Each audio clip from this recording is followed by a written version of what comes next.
शुरू lecture number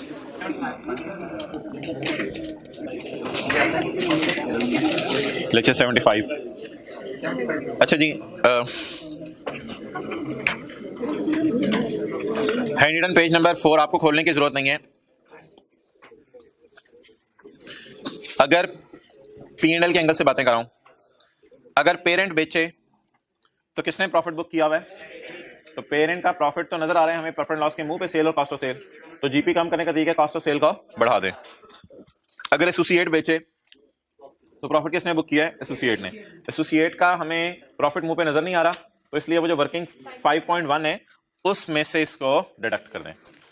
similarly sale of fixed asset है। अगर पेरेंट ने फिक्स्ड एसेट बेचे हैं तो गेन किसने रिकॉर्ड किया है? पेरेंट ने। पेरेंट की अदर इनकम तो नजर आ रही होगी, तो इसलिए उसकी अदर इनकम माइनस कर दें। और अगर एसोसिएट ने जो है वो फिक्स्ड एसेट बेचे है तो एसोसिएट का प्रॉफिट तो नजर नहीं आ रहा होगा, इसलिए अदर इनकम के बजाय वर्किंग और इंपेयरमेंट ऑफ इन्वेस्टमेंट तो वर्किंग 5.1 में खर्चे के तौर पे बुक करनी है, यानी ये प्रॉफिट कम कर देती हैं। ओके, अभी ना एक कंसोलिडेशन का सवाल आज करते हैं पहले, यानी कि कंसोलिडेशन ही है सारी एसोसिएट्स वाली भी, लेकिन एसोसिएट को फिलहाल साइड पे रखें और पेज 818 पे एक सवाल छोड़ा हुआ है हमने भी, उसको करना है आज। Question 37, following are the draft balance sheet of Jasmine Limited and its subsidiary Sunflower Limited, और डेटा उसने आपको दे दिया है।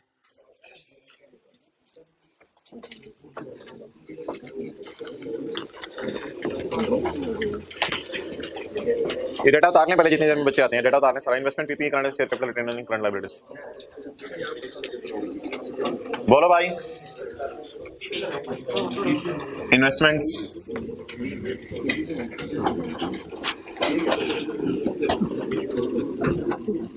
कितनी है जी? Investments 60। Property plant and equipment as on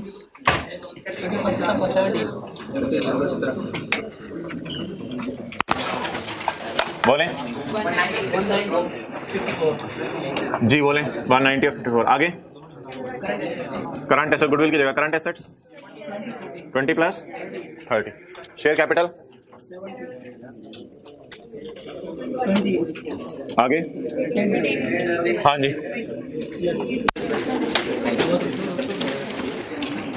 जी बोले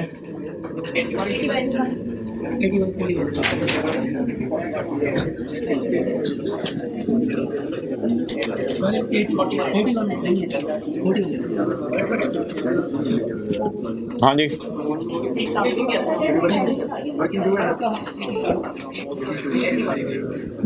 मैं खुद देख लेता हूँ, 1 मिनट। तो कितनी लिखी थी मैंने पहले?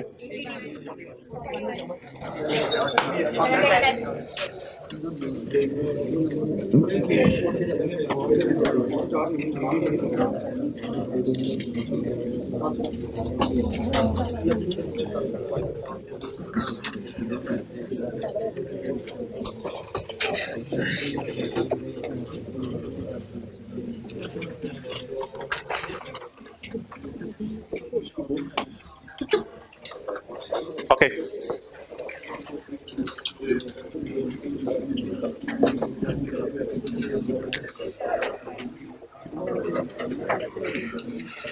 Do not take more than 30 seconds.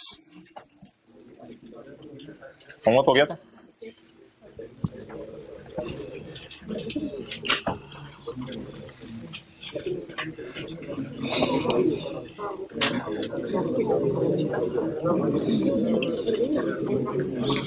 Okay,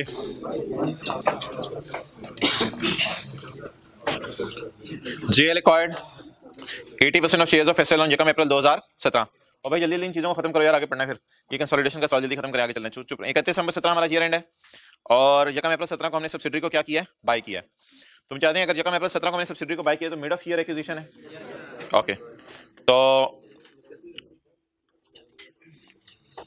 इसका मतलब है कि if I talk about subsidiary तो ये है 31/12/17 और ये है यकम जनवरी 17। डन। तो हमने कब बाय किया इसको? यकम अप्रैल 17 को। इस वक्त कौन थे? Old owners. और इसके बाद कौन है? New owners. 9 months new owners रहे और 3 मंथ्स और उससे पहले सारा हफ्ता कौन थे? Old owners. एसएल ने शो किया है net profit of 30 million for the year ended 31 December 2017। SL ने 31 दिसंबर 2017 के साल के लिए नेट प्रॉफिट शो किया 30 मिलियन। तो वर्किंग 6, पेरेंट की मुझे जरूरत नहीं है क्योंकि डाटा भी अवेलेबल नहीं है और ऐसा कोई जरूरत भी नहीं है। सब्सिडरी की जल्दी से कर दें यार, आधा मिनट भी ना लगाइएगा, जल्दी से कर दें। वर्किंग 6 सब्सिडरी की मेरे करने से पहले खत्म करें, व्हाइट बोर्ड पे देखे बगैर मत देखें व्हाइट बोर्ड पे।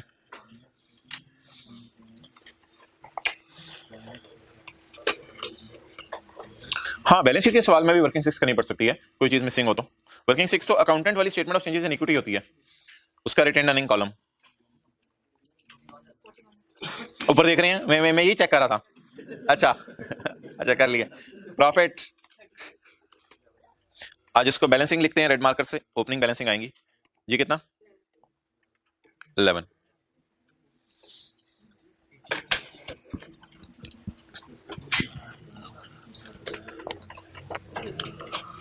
यार पेज नंबर नहीं मिल रहा, 818। कोई बात नहीं, मसला है बहुत बड़ा। पेज 818। अच्छा मोहतरम, आप एक चीज का जवाब दीजिएगा। चलें छोड़ें, आपने क्या जवाब देना है, मैं जवाब ही दे देता हूं आपको मैं 2 मिनट दे रहा हूं। मुझे 1 अप्रैल 17 की रिटेन अर्निंग निकाल दें, लेकिन पूरा सवाल पढ़ लीजिएगा। पॉइंट 1, 1 अप्रैल 17 की मुझे रिटेन अर्निंग निकाल दें। यार आप तो आते होते थे शाम वाली क्लास में। हाँ अच्छा, तो लेक्चर ले लिया था ना? हाँ आया करो यार। और यार 1 मिनट लगाएं भाई, ये कॉन्सेप्ट दिया हुआ है, जल्दी करें, चीजों को जल्दी अप्लाई किया करें। मुझे प्री रिटेन अर्निंग निकाल दें।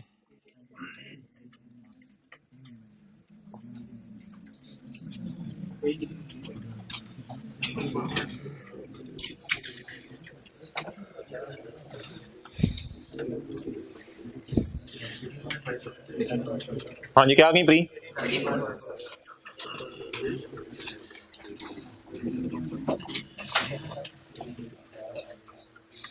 अच्छा इधर देखें, इधर देखें,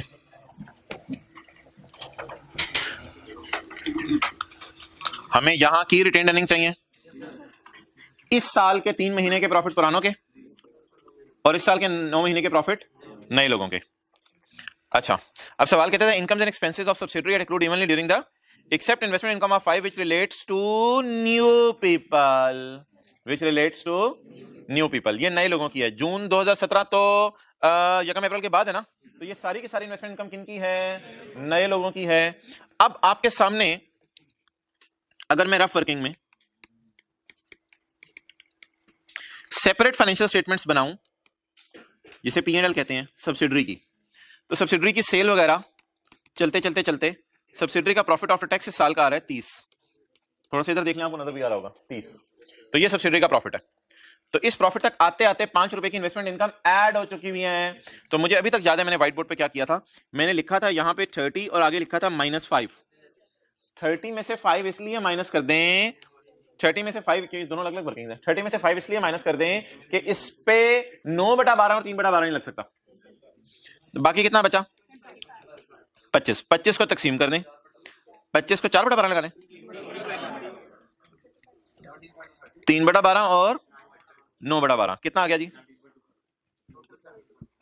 कितना आ गया?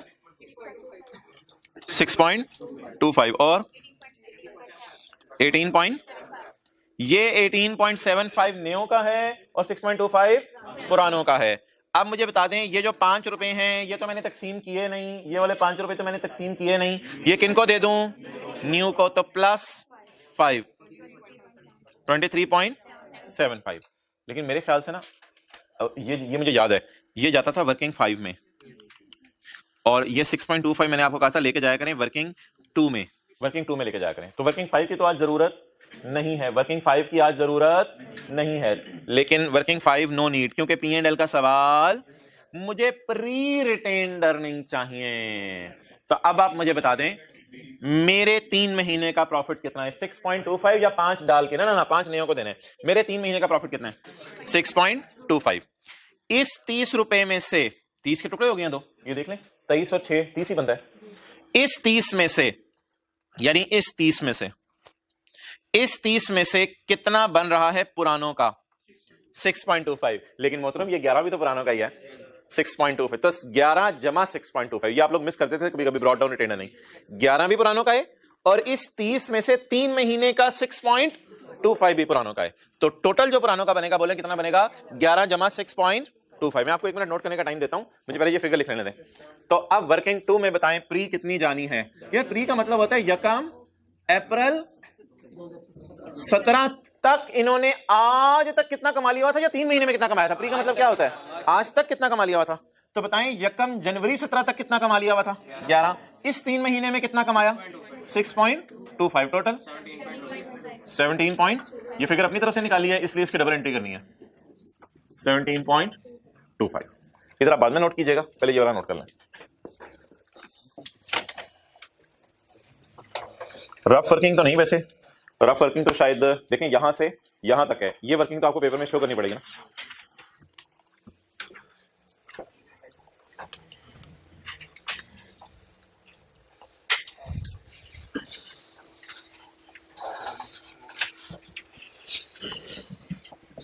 वर्किंग 6.1 नाम रख लें, जो मर्जी नाम रख लें, रफ वर्किंग तो नहीं सही। 30 के तोड़ के क्यों नहीं हिस्से किए? क्योंकि 30 में 5 रुपए ऐसे पड़े थे जिसको तोड़ा नहीं जा सकता था, वो अनब्रेकेबल था, वो पत्थर था।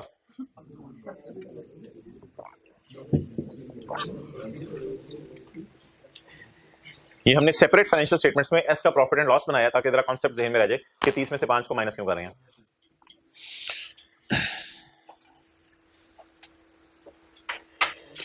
चलें जी आगे। अब कैमरा उधर ले जाओ, पूरा नोट कर लें। चले, मैं ये तो पुरानी बातें थी, उधर ही रखो कैमरा। अब क्लास आ गई है तो इसलिए हम पहले एडजस्टमेंट्स पढ़ते हैं। अब आप आ जाए करें टाइम पे भाई, आपसे भी कह रहा हूं, इधर ले आओ कैमरा। अच्छा भाई, ये जितनी एडजस्टमेंट्स हैं आज ए बी और सी, इनके ना 2 पार्ट्स हैं, पार्ट ए पार्ट बी समझ लें। तो नहीं, ये ए बी सी वाले नहीं, ये जितनी एडजस्टमेंट्स हैं ना तीनों, इसके 2 सेट हैं, सेट 1 सेट 2, इन दोनों को अलग अलग देखना है। इसलिए जरा देखें, मैं जरा पहली गो में ये चीजें काट रहा हूं, ठीक है जी। ये चीजें हमने काट दी और बाकी डेटा मैं आपके सामने पढ़ता हूं और 3 जनरल एंट्रीज आपने मुझे करवानी है। On acquisition date carrying value of subsidiary asset was equal to the fair value. सारे carrying value of assets equal थी फेयर वैल्यू के, except for inventory which was carried at 10 million and a fair value of 15 million. ये जिस वक्त हमने इसको खरीदा है यकम अप्रैल 17 को, तो इसकी किताबों में एक इन्वेंट्री पड़ी हुई थी, वो पड़ी होगी कॉस्ट पे, लोअर ऑफ कॉस्ट एनआर भी छोड़े, वो पड़ी होगी कॉस्ट पे। तो इन्वेंट्री की किताबों, ये ना बातें गौर से सुननी आपने। सब्सिडरी की किताबों में इन्वेंट्री पड़ी हुई थी 10 रुपए की, तो हमने उस पर उंगली रखी। 10 फर्स्ट करें 10 आइटम्स थे 1-1 मिलियन वाले कोई, तो हमने उन 10 आइटम्स पे उंगली रख के कहा ये 10 मिलियन की कॉस्ट की चीजें पड़ी हैं। सऊदी किंग ने कहा नहीं, ये इसकी एंट्री आपको आती है, इन दोनों का डिफरेंस लेंगे, asset debit revaluation surplus in working 1 credit. Entry आपको पता है 10 और 15 का डिफरेंस होगा 5, asset debit revaluation surplus in working 1 credit. और ये इन्वेंट्री है तो इसलिए डेप्रिशिएट नहीं होगी, लेकिन सरप्लस का लफ्ज अगर आप यूज कर लें IFRS 310 की रोशनी में तो ठीक है। बहरहाल ये इसको फोर्सिंग गेन कहते हैं, ये बाकी स्टैंडर्ड्स में तो रिकॉर्ड करने की इजाजत नहीं है, लेकिन कंसोलिडेशन पर्पस के लिए वर्किंग 1 में जब गुडविल निकाल रहे होंगे तो ये गेन हमें कैलकुलेट करना पड़ेगा, सरप्लस हमें कैलकुलेट करना पड़ेगा। ये इन्वेंट्री कितने रुपए की उसकी किताबों में कैरिड है 10 की। अगर आज सब्सिडरी बेच दे कितने की बिक सकती है? 15 की, लेकिन नहीं बेची, अभी बेच देगी इंशाल्लाह।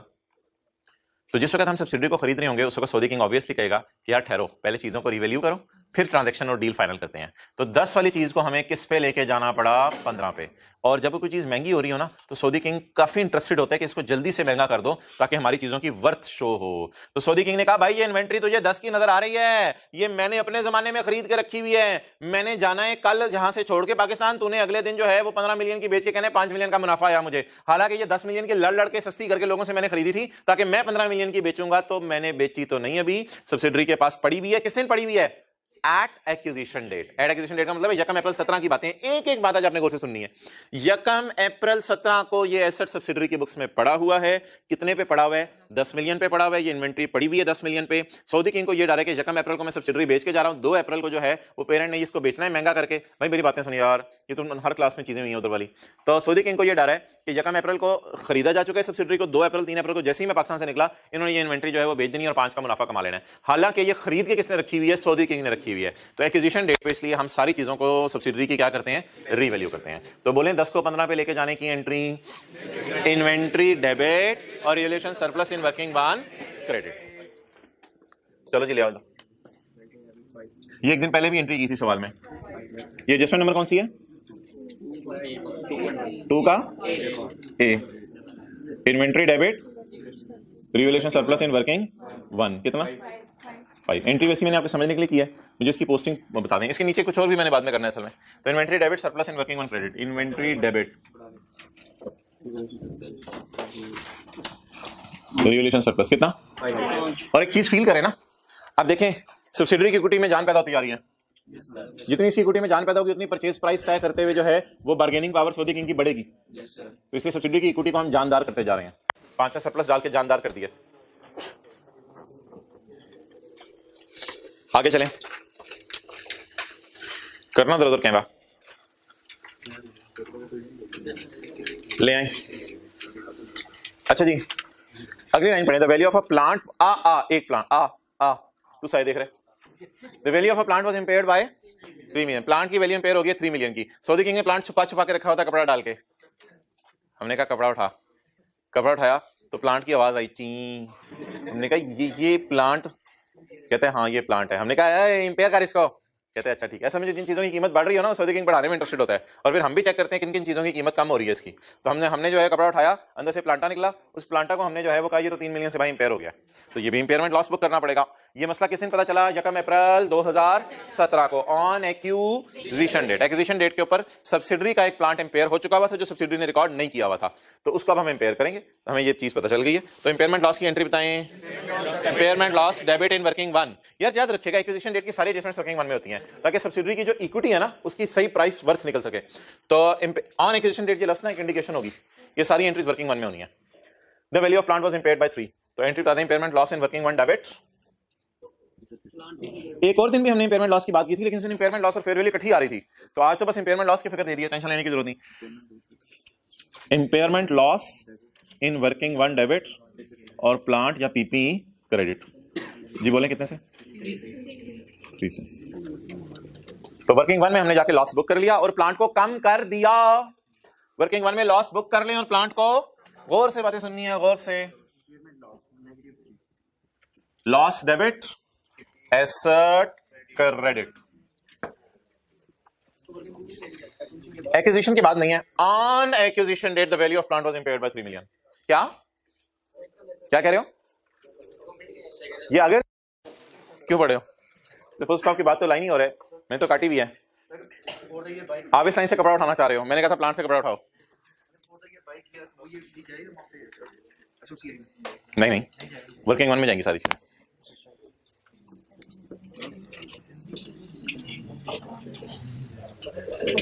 ये सारी चीजें वर्किंग वन में जा रही हैं। Okay next. अच्छा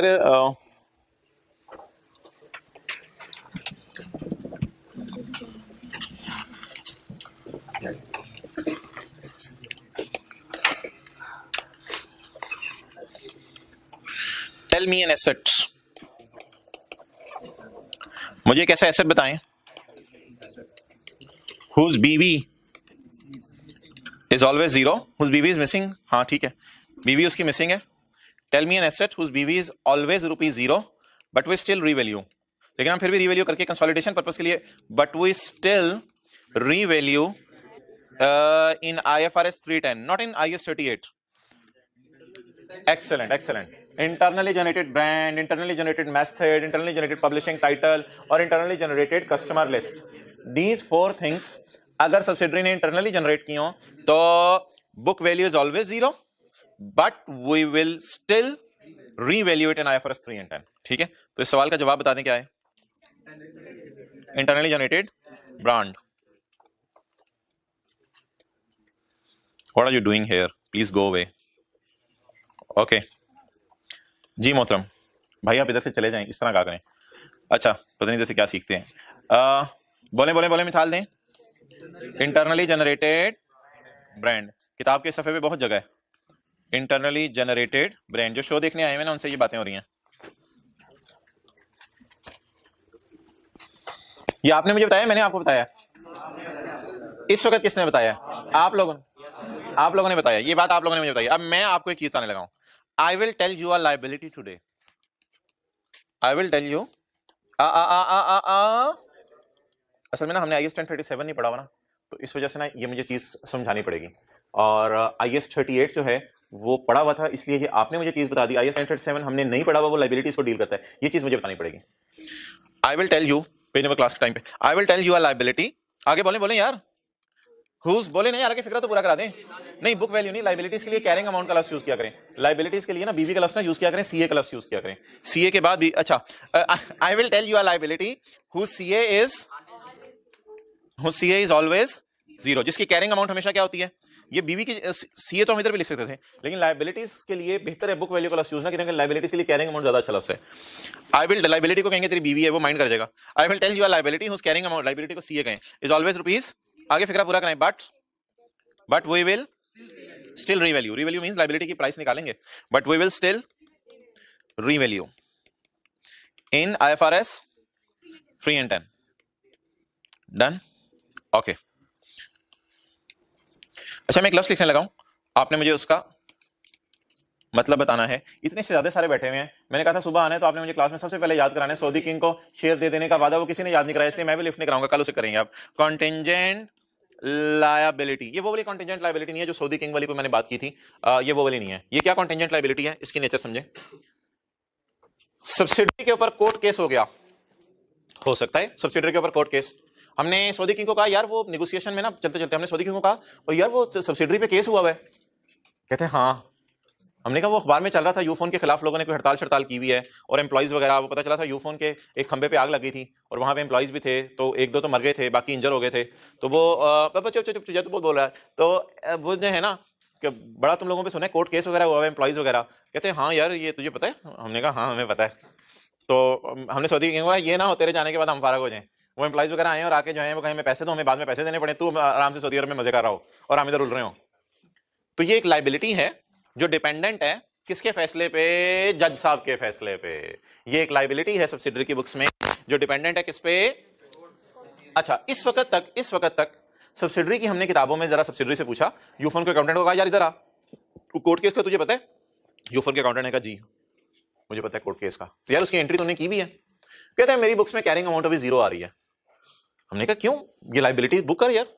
कहते यार पता नहीं जज साहब ने क्या फैसला करना है। वैसे हमने लॉयर से फोन करके पता किया है, लॉयर हमारे एतजाज एहसन साहब को हमने लॉयर कराया हुआ है, तो हमने उससे फोन करके पता किया। वो कहता है कि इंशाल्लाह आप केस नहीं हारेंगे, आपका कसूर नहीं है, आपका कसूर नहीं है। एम्प्लॉय ने खुद जो है ना हाथ दिया था खंबे में तो वो वीडियो मिलने की देर है, तो आपका कसूर नहीं है। तो इसलिए ना हमने कैरिंग अमाउंट कितनी शो की हुई है, जीरो शो की हुई है।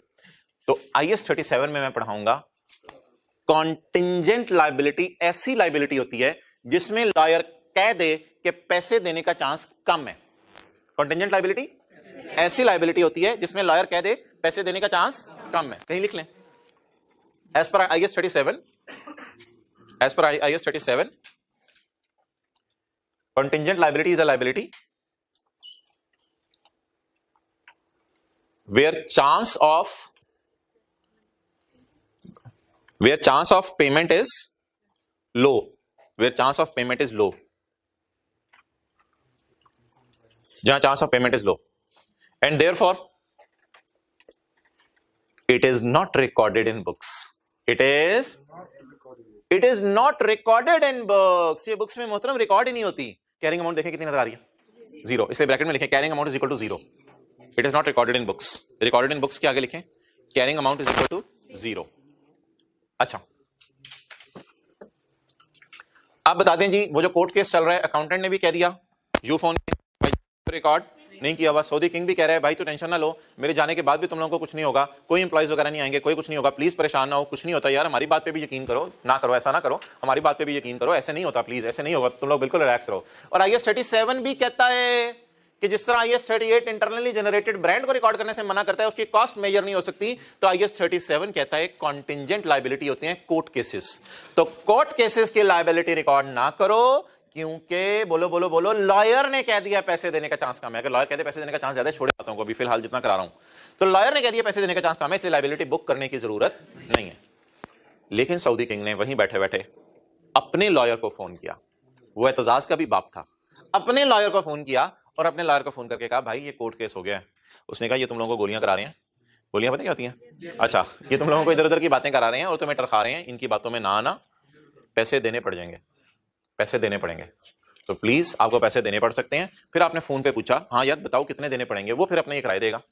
अच्छा लेकिन एक बात याद रखिएगा, ये जो सब्सिडरी होती है ना अपनी बुक्स में जनरल एंट्री नहीं करती, लेकिन डिस्क्लोज जरूर करती है अंग्रेजी में कि हमारा ख्याल है इतने पैसे देने पड़ सकते हैं, लेकिन लॉयर कह रहे हैं नहीं देने, इसलिए हमने लाइबिलिटी बुक नहीं की हुई। तो सब्सिडरी अपनी किताबों में, और यार बातें हो रही हैं तो उधर देख रहे हैं, सब्सिडरी अपनी किताबों में कैरिंग अमाउंट शो नहीं करती, लेकिन सब्सिडरी अपनी किताबों में डिस्क्लोज करती है। किस लाइबिलिटी को? कॉन्टेंजेंट लाइबिलिटी को। लेकिन पेरेंट क्या चाहता है कि डिस्क्लोजर से डिस्क्लोजर फारिग करो, इसको फेयर वैल्यू पे रिकॉर्ड करो। इसको किस पे रिकॉर्ड करो? फेयर वैल्यू पे। यार इंग्लिश पढ़ने समझ आ रही है? पॉइंट सी वाली।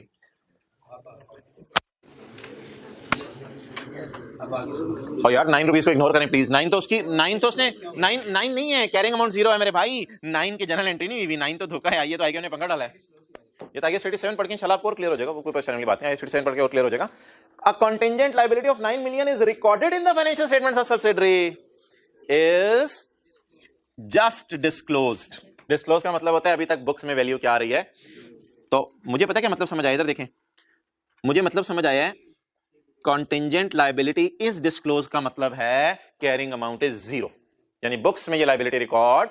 लेकिन जिस लॉयर एतजाज साहब ने, सब्सिडरी का लॉयर एतजाज है, सब्सिडरी के लॉयर ने कहा यार मेरा ख्याल है बिल्कुल आपको पैसे नहीं देने पड़ेंगे, आप रिलैक्स रहो, लेकिन वैसे अगर देने पड़ गए तो 9 मिलियन तक देने पड़ेंगे, लेकिन मैं आपको बता दूं देने दोने इंशाल्लाह कोई नहीं है, हम केस जीत जाएंगे, तुम लोग परेशान ना होना, लेकिन अगर देने पड़े तो 9 मिलियन तक देने पड़ सकते हैं।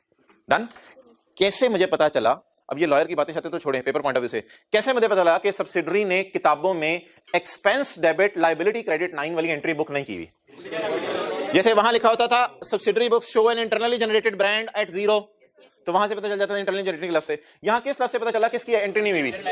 अ कंटिंजेंट लायबिलिटी इज जस्ट, ऊपर लिखे just disclosed in the financial statements. अच्छा अब बता दें कैरिंग अमाउंट क्या है? ये तो धोखा है यार 9, ये तो आईकैप ने ऐसे फजूल दिया परेशान करने के लिए, ये तो धोखा है 9 को छोड़े। बताएं जी, बोले बोले बोले बोले, व्हाट इज कैरिंग अमाउंट? और which had a fair value of 6 million. अब हम क्या करें? So I am telling you a liability whose, ऊपर इधर सारे लिखे, आई लिख दिया है, बोंगियां मारते हैं। अच्छा तो और इधर मी लिखा है, यू लिखा है, हाथ दोगी यार लकीर की। I will tell you a liability, मैं आपको एक लायबिलिटी बताता हूं जिसकी बीवी क्या होगी? हमेशा 0, कैरिंग अमाउंट हमेशा 0 होगी, but we will still revalue it in. अब बता दें जी बड़े कॉन्फिडेंस से कि मुझे कैसे पता चला बुक वैल्यू 0 आ रही है? जस्ट डिस्क्लोज, ये अभी तक से डिस्क्लोज हो गया, लेकिन हमारे का ख्याल है किस पे आना चाहिए?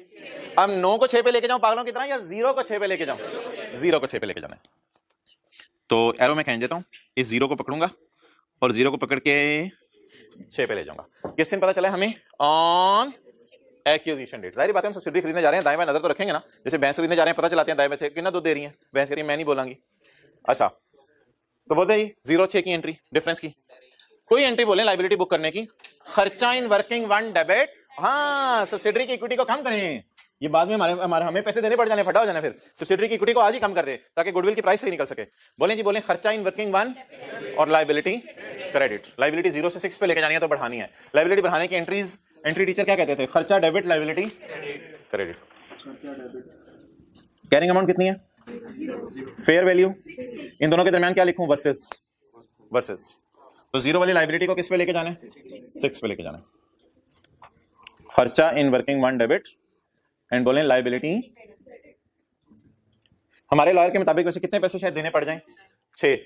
हमारे जो पीटीसीएल का लॉयर है, पीटीसीएल तो अपने लॉयर से फोन करके पूछेगा ना। सब्सिडरी के लॉयर ने वैसे क्या राय दी हुई थी कि 9 मिलियन देना पड़ेगा, लेकिन देना दूना कोई नहीं है। वैसे ऐसे मैं आपको जरा फिगर आपकी खुशी के लिए बता रहा हूं, लेकिन ये अपनी किताबों में सिर्फ शो करो, जर्नल एंट्री करने की जरूरत। नोट्स में जाके ना इंग्लिश में लिखा होता है कि शायद हमें 9 देना पड़ जाए, लेकिन लॉयर कह रहे हैं देने का कोई चांस 10-12% चांस है देने का, मिसाल के तौर पे ना होने के बराबर है। तो कैरिंग अमाउंट 0 थी, इसे उठा के किस पे ले गए? फिर ऐसा ब्रांड में भी करते थे, ब्रांड की प्राइस क्या होती थी? 0, उसे उठा के रीवैल्यू पे, फेयर वैल्यू पे ले जाते थे। क्लियर?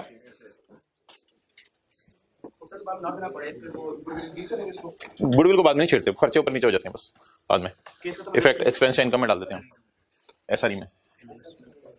ओके आगे चलें जी। इन सारी एंट्रीज का पोस्ट नहीं की हमने, सॉरी पोस्ट कर दें,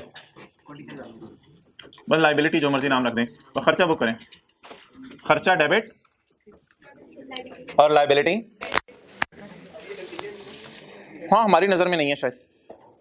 ओके अच्छा भाई, अब मुझे 3 एडजस्टमेंट्स बता दें हमने क्या किया। पहली एडजस्टमेंट, पहले हमने सबसे पहले क्या किया है, ये 3 एडजस्टमेंट्स आपने तसल्ली से समझनी है, फिर मैं सेकंड पार्ट इन एंट्रीज का शुरू करने लगा हूं। सबसे पहले हमने क्या किया, सब्सिडरी की बुक्स में एक इन्वेंट्री पड़ी थी 10 की, महंगी होकर 15 की बिक सकती थी, तो सऊदी किंग ने कहा इसको अभी फिलहाल 15 पे ले जाओ, ताकि वर्किंग वन में गुडविल वगैरह भी सही निकला और प्राइस भी सब्सिडरी की सही तय हो। तो 10 वाली चीज को हम 15 पे ले गए, तो हमने इन्वेंट्री बढ़ा दी और सब्सिडरी की इक्विटी में जान पैदा कर दी। नेक्स्ट, फिर उसके बाद एक प्लांट था, उसमें से हमने कपड़ा उठाया तो पता चला वो प्लांट इंपेयर हुआ है। तो जब प्लांट सीधा हुआ है, जंग लगा हुआ, इंपेयर हुआ है, तो हमने सबसे सऊदी किंग को कहा मोहतरम अपनी चीजों की कीमत कम भी करो, जहां बढ़ाने वाली चीजें वहां कम वाली चीजें भी हैं। तो हमने कहा खर्चा डेबिट, और हमने प्लांट को इंपेयर कर दिया कंसोलिडेशन के वक्त, हमने प्लांट को इंपेयर कर दिया, हमने प्लांट को कम कर, एक एक बात गौर से सुननी है। और अगली बात, जिस वक्त हमने सब्सिडरी को खरीदा तो हमने कहा यार तुम्हारे खिलाफ कोई केस हुआ है, उन्होंने कहा केस हुआ है वो आप लोग छोड़ो, हमने कहा नहीं छोड़ो नहीं, बात करो इस पे, तुम्हारे खिलाफ केस हुआ है, सुना तुम्हें कहते हैं हमारे लॉयर ने कहा कोई पैसे पूसे नहीं देने पड़ेंगे। तो बस हमने यूजर को सिंपल सा अंग्रेजी लिख के बताया है कि शायद इतने देने पड़े, लेकिन हमने सिर्फ डिस्क्लोज किया हुआ है।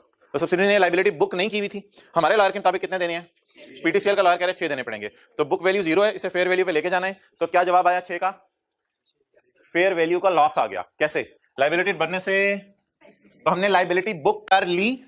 अब मैं आपसे 3 सवाल पूछने लगा हूं, हमने इन्वेंट्री बढ़ा दी, हमने इंपेयरमेंट लॉस में एसेट कम कर दिया, और हमने लाइबिलिटी बढ़ा दी।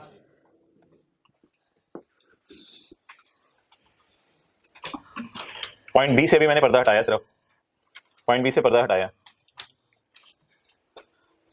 1 अप्रैल को हमने ये किया, 2 अप्रैल की सुबह सब्सिडरी को ख्याल आया, उसने भी सेपरेट फाइनेंशियल स्टेटमेंट में ये कर दिया। द इंपेयरमेंट वाज आल्सो, हम तो रिकॉर्ड कर चुके हैं ना, हम तो रिकॉर्ड कर चुके हैं। हमने कहां रिकॉर्ड किया, वर्किंग वन में, वर्किंग वन में, हमने वर्किंग वन में रिकॉर्ड कर ली। The impairment was also recorded by SL on 2 April 2017। Impairment SL ने भी रिकॉर्ड कर लिया। जरा थोड़ा सा सोचिएगा, हमने ये रिटेन अर्निंग कौन सी पकड़ी हुई है, हमने ये प्री वाली पकड़ी हुई है, ये पहले 3 महीने वाली है, पहले 3 महीने वाली। तो हमने प्री वाली अर्निंग में ये खर्चा बुक कर दिया, हमने पहले 3 महीने वाली अर्निंग पकड़ी हुई है ना, तो पहले 3 महीने वाली अर्निंग में ये खर्चा बुक कर दिया। अच्छा, अब क्या हुआ, 2 अप्रैल को, वो तो 9 महीने गुजरे थे ना उस वक्त, तो 2 अप्रैल को तो 9 महीने वाली बात चल रही है ना। तो उसने भी 9 महीने वाले अरसे में, यानी 2 अप्रैल तो मेरे ख्याल से सऊदी किंग अब जा चुके हैं, वो तो सऊदीया में बैठा हुआ है। 2 अप्रैल को सब्सिडरी ने भी अपनी सेपरेट फाइनेंशियल स्टेटमेंट्स में, ऐसे तो अपनी सेपरेट फाइनेंशियल में एंट्री कर सकती है ना, और तो नहीं कर सकती। कंसोलिडेशन तो पहले दिन आपको बताया था पेरेंट का अकाउंटेंट करता है। The impairment was also recorded by subsidiary on 2 अप्रैल, उसने भी रिकॉर्ड कर दी 2 अप्रैल को। अब बता दें जी, जो काम हम वर्किंग वन में कर चुके हैं, अगर सब्सिडरी भी कर दे तो आपकी क्या राय है, हम रिवर्स कर लें या जो सब्सिडरी ने रिकॉर्ड किया उसको रिवर्स कर दें? हम रिवर्स कर देंगे, फिर गुडविल वगैरह चेंज होगी, इन्वेस्टमेंट वगैरह, वो तो अजीब सी बात हो जाएगी। हम वर्किंग वन में क्यों रिवर्स करें? वर्किंग वन को तो छेड़ने की हम ही करेंगे, लेकिन मैं बताता हूं किस तरीके से। वर्किंग वन में उल्टाने की शायद जरूरत नहीं है। क्यों नहीं उल्टाने की जरूरत? क्योंकि वर्किंग वन में तो प्राइस तय होने के लिए एडजस्टमेंट होना जरूरी थी। जो काम हम कर चुके वो सब्सिडरी ने भी कर लिया। अगर थोड़ी सी गहरी बात सुननी है तो सुन लें, ये जो 54 है ना, इस तक पहुंचते हुए इंपेयरमेंट लॉस रिकॉर्ड हो चुका हुआ है। 2 अप्रैल को उसने कर लिया था और ये 31 दिसंबर की फिगर है। उसने 2 अप्रैल 17 को कर लिया था और ये 31 दिसंबर की फिगर है। हमारे लिए करना जरूरी था -3। अब मैंने जो पहली एंट्री किया, मुझे वो ना उल्टाने को कहिएगा, ये वाली, ये ना उल्टाने को कहिएगा। लेकिन जो सब्सिडरी ने 2 अप्रैल को एंट्री किया, उसे क्या करना पड़ेगा? उल्टाना पड़ेगा। क्यों उल्टाना पड़ेगा यार? 2 लोगों में से एक ही एंट्री कर सकता ना यार। या तो हम एंट्री कर लें कंसोलिडेशन डेट पे, ठीक है, for the purpose of consolidation, और सब्सिडरी अगर खुद भी उस इंपेयरमेंट लॉस को रिकॉर्ड कर दे तो आपको फील हो रहा है ऑल्सो का मतलब होता है डबल रिकॉर्डिंग। सब्सिडरी ने भी रिकॉर्ड कर लिया, लेकिन किस दिन बाद? जब सऊदी किंग चला गया, सब्सिडरी के अकाउंटेंट ने सेपरेट फाइनेंशियल स्टेटमेंट में एंट्री की, वो यार वो मेरा प्लांट इंपेयर हो गया है, मुझे पता चला था, कल मैं मीटिंग में बैठा था, मुझे पता चला था प्लांट इंपेयर हो गया, चल यार इंपेयरमेंट लॉस की एंट्री कर ले। तो उसने भी रिकॉर्ड कर लिया, हमने भी रिकॉर्ड कर लिया। देखें, उसने भी रिकॉर्ड कर लिया येलो लाइन, और हमने भी 1 अप्रैल को रिकॉर्ड कर लिया था। अब क्या करें? उसकी किताबों में उल्टा दें। इंपेयरमेंट लॉस उल्टाने की एंट्री जरा सोचें, इंपेयरमेंट लॉस उल्टाने की एंट्री सोचें। PP debit, PP debit, income credit कर दें, इंपेयरमेंट लॉस क्रेडिट कर दें, जो आपको समझ आ रहा है कर दें, वो कोई मसला नहीं है। बस खर्चा उल्टाना है, खर्चा उल्टाना है। एक्सपेंस क्रेडिट कर दें, जो आपको दिल चाह रहा है। एक्सपेंस कम कर दें। एक्सपेंस कौन सा वाला? इंपेयरमेंट लॉस वाला। लेकिन मोहतरम ये एंट्री आपने जो है वो वर्किंग वन में नहीं करनी यार। वर्किंग वन में अगर कर दिया तो फिर यही एंट्री उल्टा के फायदा क्या होगा? ये वर्किंग वन में नहीं करनी, ये सब्सिडरी ने अपनी किताबों में खुद की है और ये एक्विजिशन डेट की नहीं है, ये 2 अप्रैल की है। तो एक्विजिशन डेट वाली एडजस्टमेंट्स वर्किंग वन में जाती हैं, इसलिए ये इस वाली अर्निंग को हिट नहीं करेगी, ये प्री वाली को हिट नहीं करेगी, ये क्लोजिंग माइनस प्री पोस्ट वाली को हिट करेगी। बताएं जी एंट्री कितने से करूं? इसीलिए डेप्रिसिएशन का फड्डा नहीं है इस एडजस्टमेंट में। डेप्रिसिएशन 9 महीने का फड्डा क्यों नहीं है? क्योंकि सब्सिडरी ने जब खुद इंपेयर कर लिया है तो वो डेप्रिसिएशन वगैरह सारी सही हो रही होगी, तो इसलिए रिमेनिंग लाइफ वाले दी भी नहीं, रिमेनिंग लाइफ वगैरह दी भी नहीं। ठीक है जी, तो अब आप मुझे बता दें ये किसका एसेट है जिसकी डिस्कशन हो रही है? सब्सिडरी का। सर आपने क्यों खुशी रिकॉर्ड कर ली? और भाई उसने खर्चा बुक कर लिया था ना, सिर्फ उसके खर्चे को मैं उल्टा रहा हूं। अब जरा इंपैक्ट इसका देखें क्या होगा। प्लान डेबिट हो गया कितने से? 3 से। अब आप ये ना कहिएगा कि इंपेयरमेंट लॉस का रिकॉर्ड ही नहीं हुआ। और भाई इधर देखें, इधर देखें, इधर देखें। वैसे तो मैं ज्यादा सोचने को आपको कहता नहीं, लेकिन इधर देखने जिनको लग रहा है कि इंपेयरमेंट लॉस रिकॉर्ड ही नहीं हुआ, देखें इधर। क्या सब्सिडरी खुद इंपेयरमेंट लॉस रिकॉर्ड कर चुकी थी? इस तक पहुंचते हुए कोई 3 माइनस हो चुका था, उस 3 को मैंने यहां जमा कर दिया, तो 3 तो इंपेयरमेंट लॉस रिकॉर्ड हो गया है। ऐसी बात नहीं इंपेयरमेंट लॉस रिकॉर्ड नहीं हुआ। क्लियर? तो अब बताएं जो काम हम वर्किंग वन में 1 अप्रैल को कर लें, वो काम सब्सिडरी 2, 3, 4 अप्रैल को खुद कर ले, तो हम वर्किंग वन को छेड़ें या जो सब्सिडरी ने किया उसको छेड़ें? तो ये आज की एक नई एंट्री आपके लिए। हम फिर सिर्फ इतना ही करेंगे रिवर्स, बाकी तो उसने कर लिया खुद ही। अच्छा इसका नाम हमने रखना है जो काम। जो काम ऐसे याद रखने के लिए पॉइंट 2 का क्या नाम रखना है? जो काम। जो काम हम कर लें और बाद में आज के बाद ये एडजस्टमेंट जब भी आया करेगी ना तो मैं आपको क्या करूंगा, जो काम वाली एडजस्टमेंट। एक शाहकाम चौक है लाहौर में और ये जो काम ने हमने निकाला है। जो काम किसने कर लिया? इन तीनों की हेडिंग है जो काम, ABC की। जो काम हमने कर लिया और वो सब्सिडरी भी कर ले तो क्या कहा जाएगा सब्सिडरी को? यार तेरे वाला काम हम रिवर्स करने लगे हैं। अभी मैं आपके सवाल ले लेता हूं, अगली एडजस्टमेंट से करवा लेने दो। तो एंट्री तो मैं पोस्ट करने लगा हूं, एंट्री भी पोस्ट करने लगा हूं। एंट्री तो आप सामने पोस्ट करें, दूसरी मेरे से क्यों पूछने कहां पोस्ट करनी है? खुद पोस्ट करें। PP debit. सर आप इनकम क्यों बढ़ा रहे हैं? मैं इनकम नहीं बढ़ा रहा, उसने जो इंपेयरमेंट लॉस रिकॉर्ड किया है उल्टा रहा हूं, क्योंकि मैं भी तो लॉस रिकॉर्ड कर चुका हूं। तो इंपेयरमेंट लॉस की रिवर्सल जी बोले कितने से? 3 से। ओके आगे चलें जी, ट्राई करें जरा अगली एडजस्टमेंट। खुदा के लिए ये पेरेंट और सब्सिडरी के दरमियान होने वाली कोई ट्रांजैक्शन नहीं है। इसको P2S S2P में ना डालिएगा, खुदा के लिए इसका P2S S2P से कोई ताल्लुक नहीं है। थोड़ी अकल इस्तेमाल कर लें।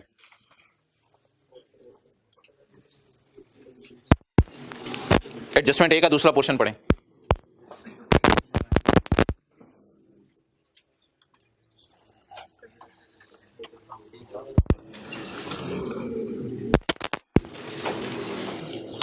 अच्छा जी,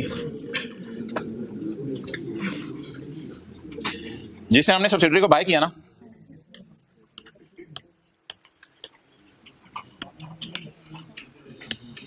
जिसने हमने सब्सिडरी को बाय किया तो इसके पास ये 10 आइटम्स पड़े हुए थे, काउंट कर लीजिएगा 10 ही हैं। तो जिसने हमने सब्सिडरी को बाय किया ना, इसके पास 10 आइटम्स पड़े हुए थे। तो फर्ज करें 1-1 रुपए इनकी कॉस्ट थी और वो 1.5 रुपए का बिकना था, 15 मिलियन। तो 10 रुपए 10 मिलियन मींस एक आइटम 1-1 मिलियन का, और वो 1.5 मिलियन का बिकना था तो 15 मिलियन का बिक जाना था। अच्छा, हम ये कोई पेरेंट टू सब्सिडरी स्टॉक नहीं बिक रहा। पीटीसीएल जिस दिन यूफोन को खरीदने आया तो पीटीसीएल ने यूफोन के स्टॉक पे उंगली रखी और कहा ये 10 आइटम, देखिए उंगली का चल, ये 10 आइटम जो हैं वो सब्सिडरी के स्टॉक में 1 अप्रैल को नजर आ रहा। ने कहा ये आप इंशाल्लाह कल कल को महंगे करके बेचोगे तो वो प्रॉफिट मुझे दे दो, वो प्रॉफिट मुझे दे दो। मुझे देने का क्या मतलब होता है? वो मेरी जो इक्विटी है ना सब्सिडरी की, उसमें आज ही जान पैदा कर दो। और माने ना माने, ये आपने जीपी बुक कर लिया, ग्रॉस प्रॉफिट, ये आपने ग्रॉस प्रॉफिट बुक कर लिया है। 10 रुपए वाली चीज बाजार में 15 की बिक जाए तो ग्रॉस प्रॉफिट, बोले यार 10 रुपए वाली चीज बाजार में 15 रुपए की बिक जाए तो ग्रॉस प्रॉफिट। बिक गई है या 1 अप्रैल को हम सोच रहे हैं बिक सकती है, सोच रहे हैं बिक सकती है, तो माने ना माने मैं ग्रॉस प्रॉफिट बुक कर चुका हूं कंसोलिडेशन पर्पस के लिए वर्किंग वन में। वर्किंग वन में ऑन एक्विजिशन डेट 1 अप्रैल को मैंने प्रॉफिट बुक कर दिया। लेकिन एक बार याद रखिएगा भाई, इधर देख यार, एक बार याद रखिएगा, IS2 सब्सिडरी के सेपरेट फाइनेंशियल स्टेटमेंट पे लगेगा और उसे मजबूर करेगा तू सेपरेट में कॉस्ट पे शो कर। IS2 की रोशनी में सब्सिडरी बाउंड है स्टॉक को कॉस्ट पे शो करने पे, तो याद रखिएगा सेपरेट फाइनेंशियल स्टेटमेंट में 10 पे ही नजर आता रहता है स्टॉक, और सब्सिडरी कभी नहीं 15 पे ला सकती। प्रूडेंस कॉन्सेप्ट आगे पढ़ के करता है फोरसीन गेन्स रिकॉर्ड, लेकिन IFRS 310 में ये 5 रुपए इसलिए रिकॉर्ड कर लेते थे ताकि प्राइस नेगोशिएशन के अंदर चीजें फेयर वैल्यू के ऊपर आ जाए। तो अब बताएं IS2 की रोशनी में सब्सिडरी की बुक्स में स्टिल सेपरेट फाइनेंशियल स्टेटमेंट्स में कितने पे पड़ा रहेगा? 10 पर।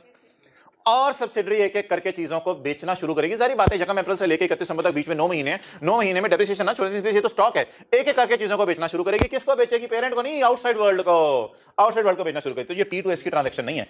अब ये किसके गोदाम में चीजें पड़ी हुई हैं? सब्सिडरी के गोदाम में। किस दिन पड़ी हुई है? यकम अप्रैल 2017 को, 31 दिसंबर को। ये किस दिन पड़ी हुई है? यकम अप्रैल 17 को।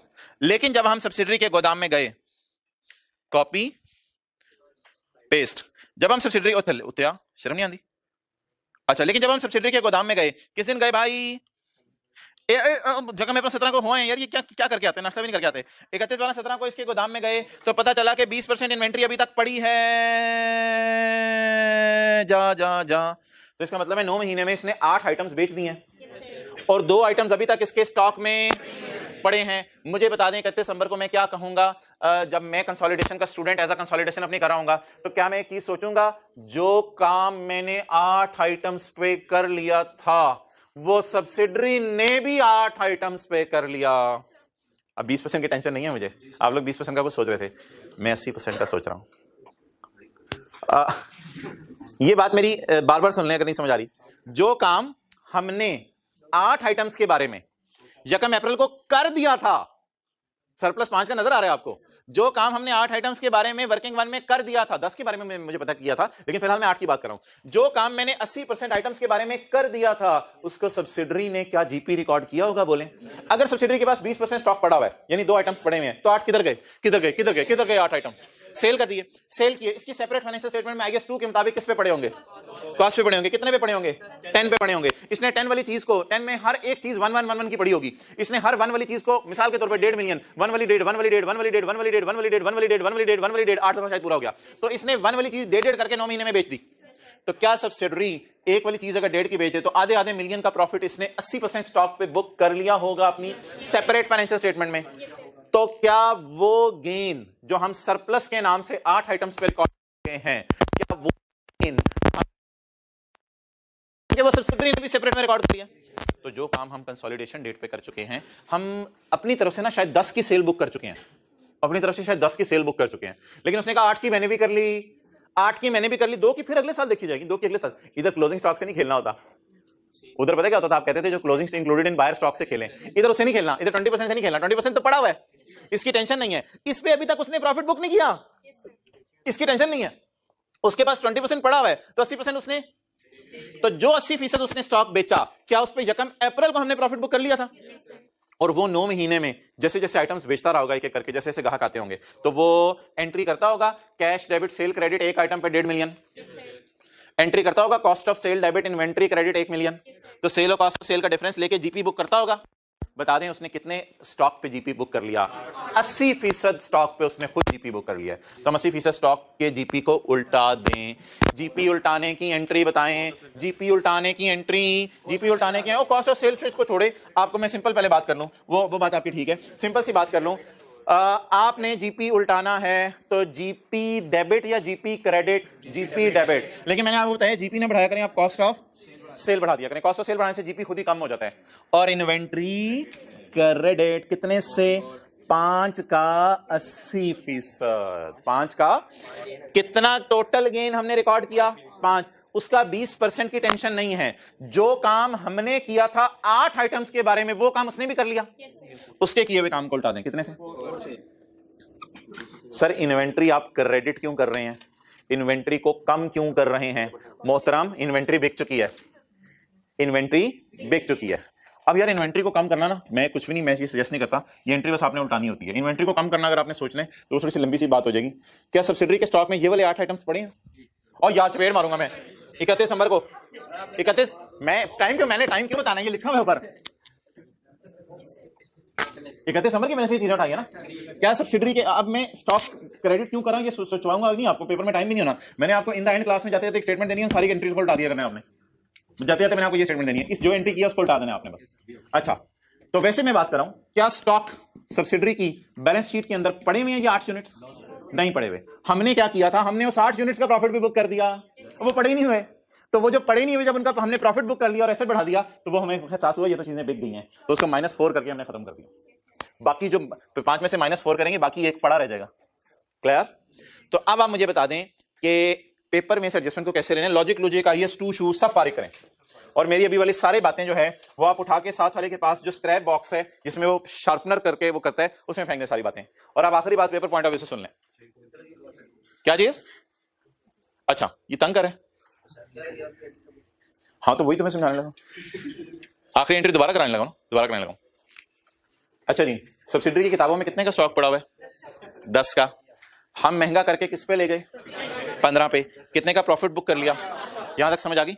ये प्रॉफिट आपको अपनी आंखों से नजर आ रहा है, 5 मिलियन का बुक हो गया।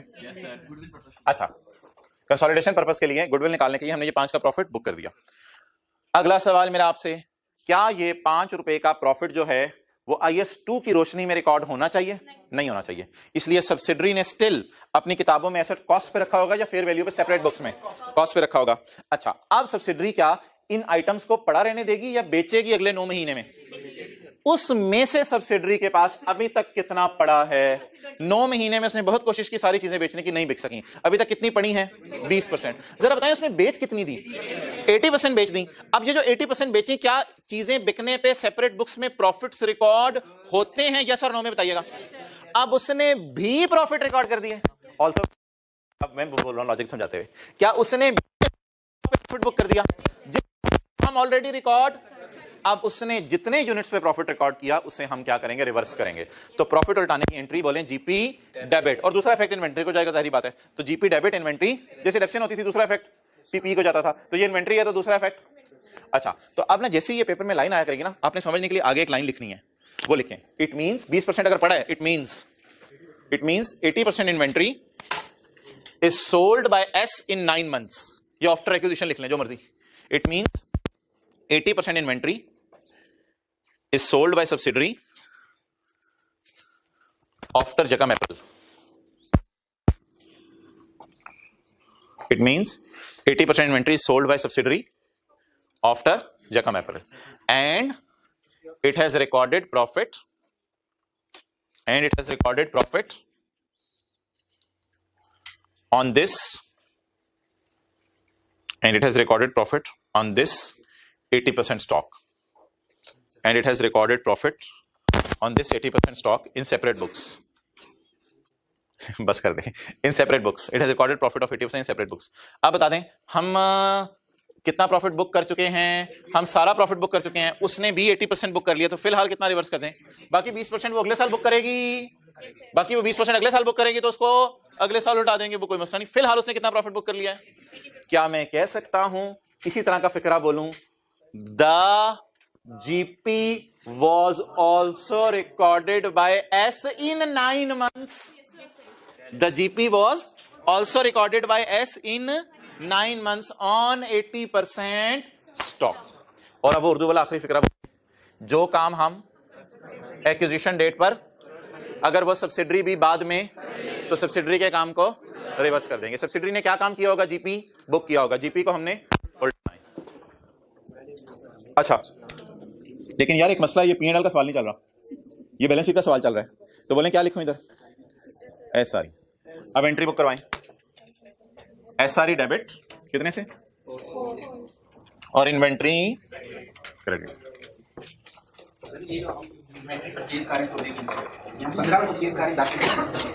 वो 15 वाली चीज और सारी चीजें मिला के 60 मिलियन दे दिया। हाँ, 15 में परचेज करेंगे, यही समझ लो।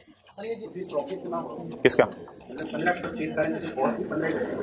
हाँ, लेकिन ये जो 5 रुपए का प्रॉफिट है, इस अर्निंग में डाल दिया ना हमने, ये प्रॉफिट ही है ना असल में।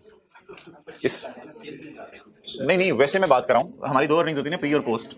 आप उस तरह ना सोचो, इस तरह सोचो, क्या जी हमने 5 का प्रॉफिट यहाँ डाल दिया, तो वो 5 का प्रॉफिट असल में हमने बुक कर लिया ऑलरेडी। किस दिन? जकम अप्रैल को। ये सबसे एसेट को रिवैल्यू करने से इस प्रॉफिट पे राइट किसके इनका था? पुरानों का?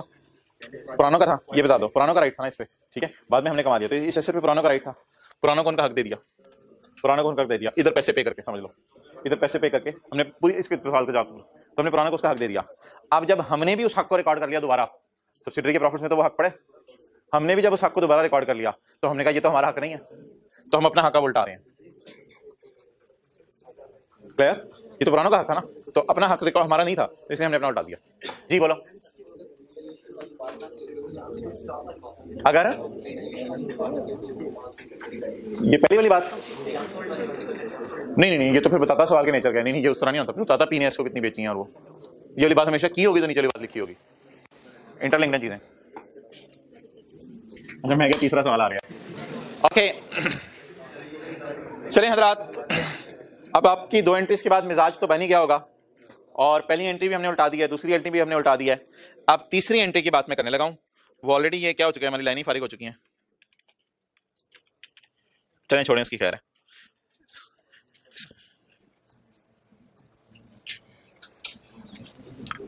चलें जी, तीसरा पर्दा हटने लगा है।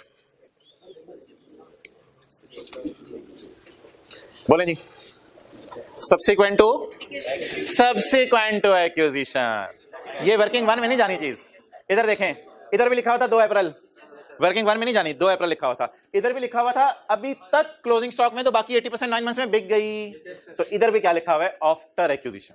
एक्विजिशन डेट के बाद ना सब्सिडरी ने सोचा यार ये कॉन्टिंजेंट लायबिलिटी शायद कॉन्टिंजेंट अपनी रही, अब इसको प्योर लायबिलिटी कहना चाहिए। अब शायद ये वक्त आ गया कि इसको सब्सिडरी ने सोचा हम भी किताबों में रिकॉर्ड कर लें। जब सब्सिडरी ये सोच रही थी कि हम किताबों में रिकॉर्ड कर लें, तो हम उधर से सोच रहे थे यार ये तो हमने भी कर लिया हुआ है, तो ये भी करने लगी है। तो हमने कहा चल तू कर पहले क्या करता है, फिर मैं देखता हूं क्या करना है। Subsequent to acquisition the liability has, ओ यार आई कैप आल्सो लिख देता, कितना अच्छा विग्रह बन जाता। Subsequent to acquisition the liability has also been recorded by subsidiary. लेकिन उसकी राय कितना पे करना पड़ेगा, हमारी राय अभी तक ये 6 मिलियन पे करना पड़ेगा। उसकी राय क्या है, जितना उसने रिकॉर्ड किया है वो रिवर्स कर दूं या मेरा जितना दिल चाहे वो रिवर्स कर दूं। अभी तक आपकी क्या अंडरस्टैंडिंग बनी है, जितना उसने रिकॉर्ड किया है वो रिवर्स करना होता है, जितना उसने रिकॉर्ड किया। आप समझे, पेरेंट बड़ा है, पेरेंट अब्बू है, बेटा छोटा है, बेटा जो है वो सब्सिडरी है। और एक और मिसाल देता हूं, मिसाल के तौर पे अब्बू ने क्या किया, अब्बू ने सुबह आते ही ना, सुबह आते ही अब्बू को फोन आया किसी का, यार मैं चीजें लेने के लिए बंदा भेज रहा हूं, साइड पे करके रख दो। अब्बू ने साइड पे करके रख दी और सेल बुक कर ली, सेल बुक कर ली। और अब्बू ने उसे फोन करके कहा अगर सामान कुछ आगे पीछे हो गया मेरा कसूर नहीं है। उसने कहा ठीक है जी, परेशान ना हो शेख साहब, कोई मसला नहीं। तो अब्बू, शेख साहब जो दुकान के ओनर है, तो अब्बू को सुबह सुबह फोन आया किसी का, यार सामान लेने आ रहा हूं। उन्होंने कहा जी ठीक है, मैंने दुकान पे साइड पे करके रख दिया, सिक्योरिटी कैमरा लगे हुए, सामान इधर उधर हुआ आपकी जिम्मेदारी है। उसने कहा कोई मसला नहीं। अब्बू ने सेल बुक कर ली। बाद में अब्बू कहीं काम से चले गए जोर की नमाज पढ़ने, बेटा आया, बेटे को अब्बू ने कहा, बेटे ने कहा बाद में आता हूं आप पढ़ें। तो बेटा आया, बेटा आके दुकान पे बैठा है, वो बंदा कस्टमर आ गया, कस्टमर ने आके चीज खरीदी, कस्टमर ने जैसी चीज लेके गया तो बेटे ने सेल बुक कर ली। अब उन्हें आगे रख के चंड मारी, ओ भाई मैं सुबह वो काम, जो काम मैं कर चुका था वो काम तूने भी कर दिया, जो काम मैं कर चुका था सेल बुक वो तूने भी कर दिया काम। अब बेटे के काम को उल्टाया जाएगा, जितना काम बेटे ने किया होगा वो उल्टा दिया जाएगा। बाप का काम तो बाप का है ना, बाप तो बाप होता है, बाप का तो लेवल होता है। अच्छा तो आप बताएं जी, हमने 6 बुक किया हुआ, 6 को नहीं छेड़ा करना, ना सब्सिडरी करेगी उतने को रिवर्स करें। अभी सब्सिडरी ने इस 80% का प्रॉफिट बुक किया था ना, तो हमने 80% को उल्टाया था, तो जितना सब्सिडरी करेगी उतना हमने उल्टा दिया करना है। अब बोलें जी सब्सिडरी ने या बेटे ने कितने से एंट्री कर दी, बस बेटे की एंट्री उल्टा दे। तो 4 मिलियन की एंट्री, उल्टाने की एंट्री बोलें, लायबिलिटीज उल्टानी है, हम भी बुक कर चुके हैं ना, बेटे ने भी बुक कर ली, तो उल्टाने की बोले entry, liability debit expense credit. एक इनकम छोड़ो परे, मैं सोच रहा हूं एक्सपेंस ही कर दूं, खर्चा है खर्चा, इधर एक्सपेंस ही कर दूं। लेकिन कितने से, जितने से उसने बुक किया। क्या चीज, 2 मिलियन की आपने टेंशन नहीं लेनी, वो जब कभी पे होगी कोर्ट केस में उसको देखी जाएगी। 2 मिलियन के बारे में सोचवाना होता है, मैं जरूर आपको सोचवाता, लेकिन पेपर पॉइंट ऑफ व्यू से भी जितना कर रहे हैं मुझ पे रहें। अच्छा यार खर्चे तो हमारे हाथ में है ही नहीं, तो बोलें सॉरी एंट्री करवाएं लायबिलिटी डेबिट। अब लायबिलिटी की लॉजिक क्या है, मैं ये सोचवाने रहा, टाइम लग जाएगा इसी सोचने में बिला वजह जी। कितना, -4 लायबिलिटी डेबिट और एसआरई क्रेडिट। एक्सपेंस की रिवर्सल कितनी है, और यार लायबिलिटी साइड पे क्यों सोच रहे हैं, ये दूसरा वाला 4 है, ये स्टॉक वाला 4 है। अच्छा लायबिलिटी के बारे में सोच रहे हैं, आपको लायबिलिटी के बारे में डिस्कशन शुरू कर दिया। छोड़ें इधर देखें क्या चीज, कैसे 12 कैसे, हमने 6 रुपए का खर्चा बुक कर लिया था। अब्बू ने कितना खर्चा बुक किया, 6 रुपए का। अब्बू ने कितने का खर्चा बुक किया, 6 रुपये अभी पे नहीं किया, पे तो पता नहीं कब होगा, इसलिए तो लाइबिलिटी है। अब्बू ने कितना खर्चा बुक किया? 6 का। बेटे ने भी लाइबिलिटी रिकॉग्नाइज की है या पेमेंट हो गई है? भाई पेमेंट्स तो IAS 37 में कराऊंगा ना, कंसोलिडेशन में जितनी बातें उतनी है। अब्बू ने कितना खर्चा बुक किया? 6। बेटे ने कितना खर्चा बुक किया? 4 का। तो बेटे को कहा जाएगा खर्चा उल्टा दो। अब कुछ लोग ऐसी लाइबिलिटी की लॉजिक पूछ रहे हैं, हालांकि टाइम जाया करने वाली बात है। असल में इस 23 में 4 पड़ा हुआ है, क्योंकि ये तो उसने बुक की हुई है ना लाइबिलिटी, इस 23 में 4 पड़ा हुआ है। तो ये जो 4 पड़ा हुआ है ये इधर से उलट गया, और हम अभी तक कायम है कि हमारे ख्याल से 6 ही देने हैं, तो 2 शो का चक्कर ही कोई नहीं है। पता नहीं आप लोग 2 क्यों सोच रहे हैं, ये 6 अभी तक इधर आ रहा है।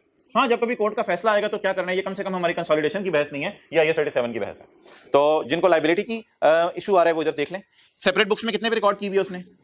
4 में। 31 दिसंबर को तो आफ्टर एक्विजिशन पड़ी हुई है इसमें, फिर 4 की लाइबिलिटी उसने बुक की हुई है, हमने 4 की उसकी बुक की भी उल्टा दी। हम स्टिल अपनी बात पे कायम है अबू कि लाइबिलिटी कितनी है।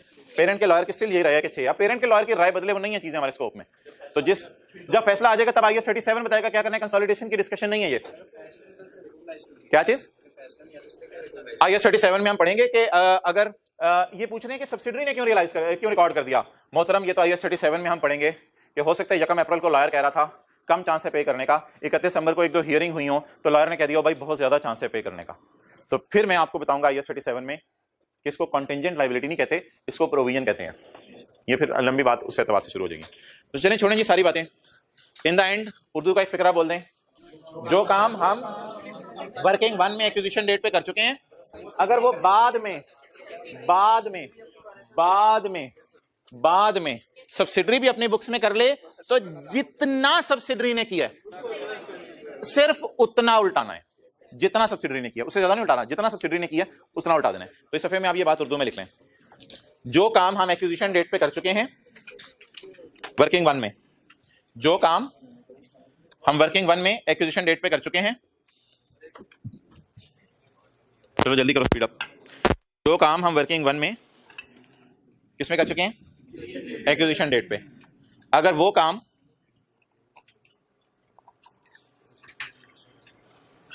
बाद में सब्सिडरी भी कर ले, अगला फिक्रा इंपॉर्टेंट है, वो काम बाद में सब्सिडरी भी कर ले तो जितना सब्सिडरी ने किया है उसको रिवर्स करेंगे, हमारे वाला नहीं, जिस अमाउंट से सब्सिडी, तो जितना सब्सिडरी ने किया है उसको रिवर्स करेंगे।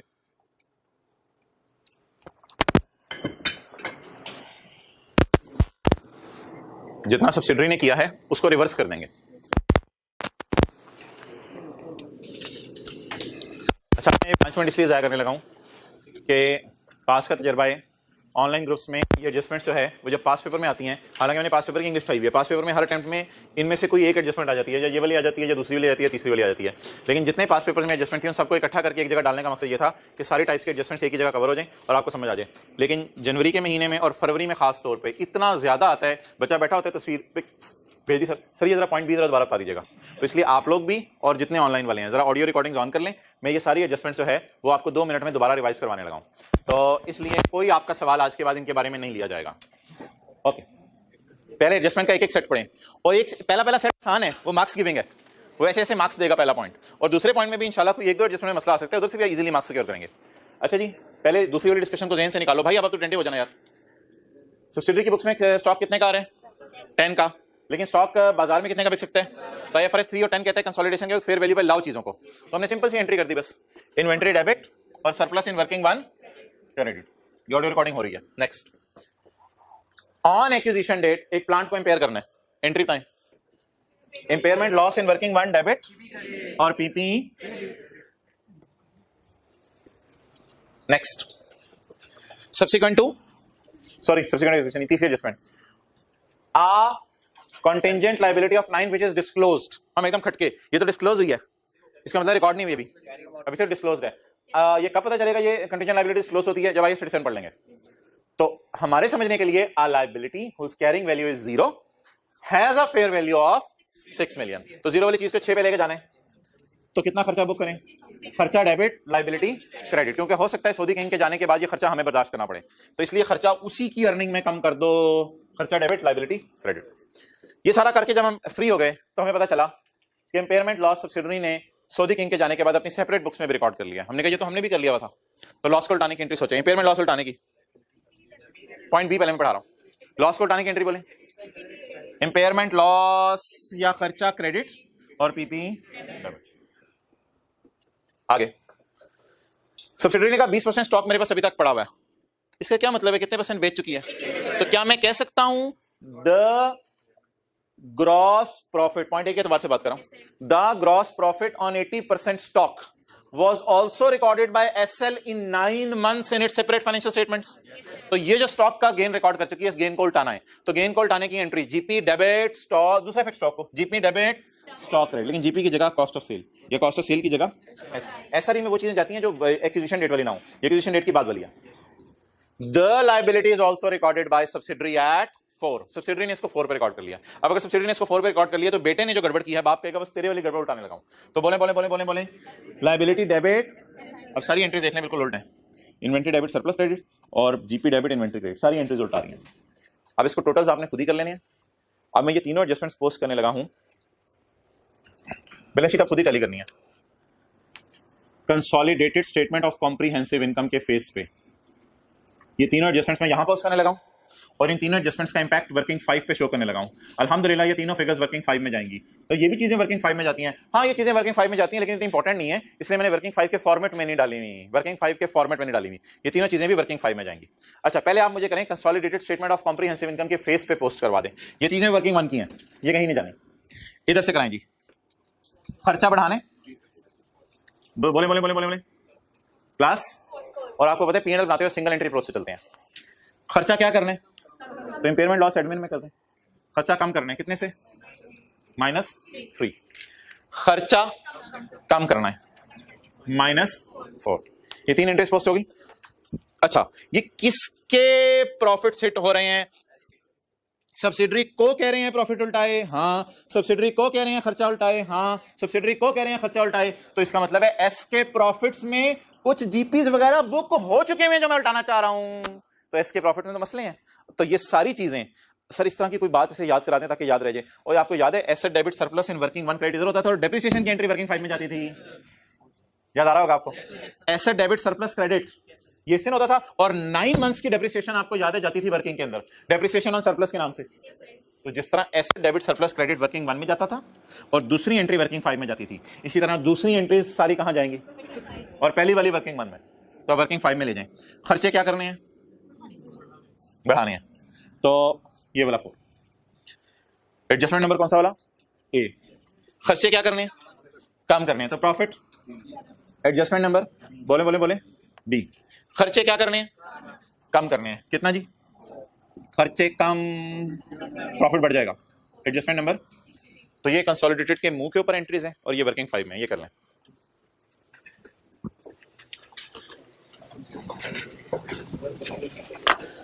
ये सवाल मैंने कराना था लेकिन मैं सोचा हुआ था आप लोग आएंगे तो कराऊंगा।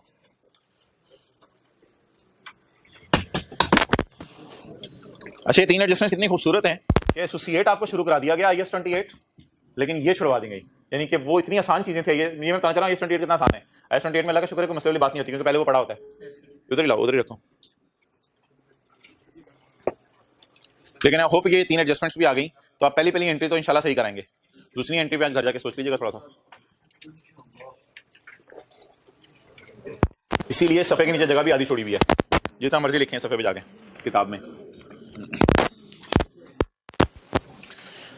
अब बैलेंस शीट वगैरह खुद ही टैली कर लीजिएगा। एनसीआई को प्रोपोर्शनेट पे रखना पड़ेगा, कितना आ जाएगा इसका टोटल, 33.25, और गुडविल वगैरह शायद किसने निकाली है, नेगेटिव आ रही है, पॉजिटिव है। एनसीआई का प्रोपोर्शनेट कितना आ रहा है, 6 पॉइंट, और गुडविल 33.4। और व्हाट्सएप ग्रुप के अंदर बिल्कुल नहीं इसकी बैलेंस शीट की तस्वीर शेयर की जाएगी, और ना कोई बच्चा किसी से पूछेगा।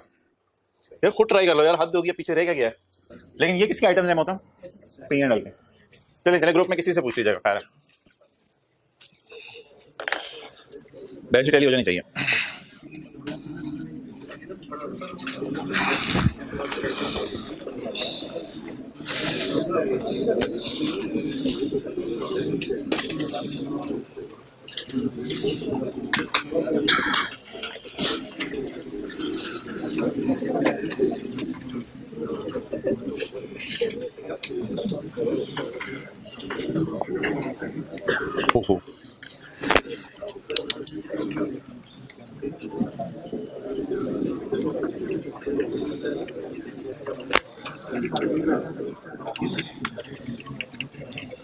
अच्छा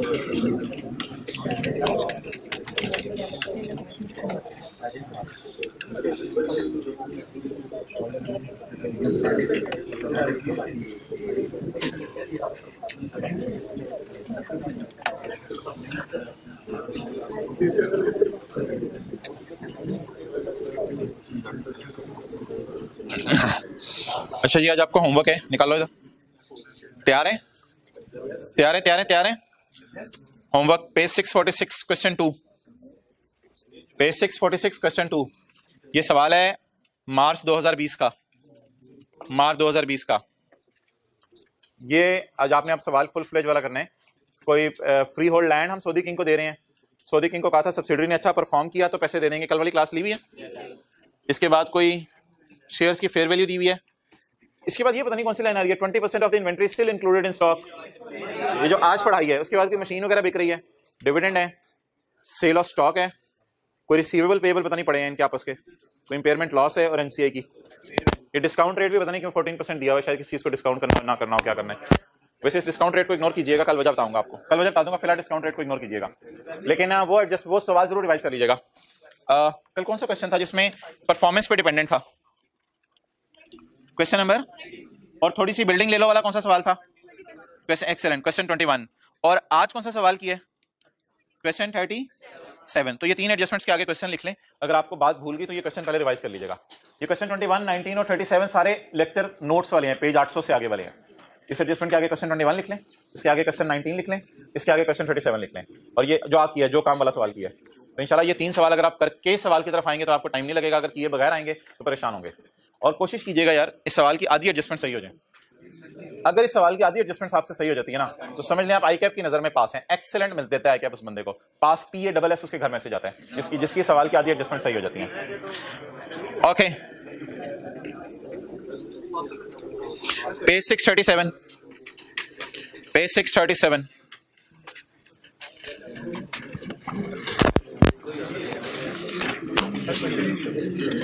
पेज 637, एग्जाम्पल नंबर 1। एक दो छोटी सी चीजें आप कर लेते हैं। Kashif Limited acquired 30% shares in on 1 January 2019। Page 637, 30% share खरीदे तो ये क्या बन गई? Both companies year end is, Kashif कौन है? Parent, Hasan limited.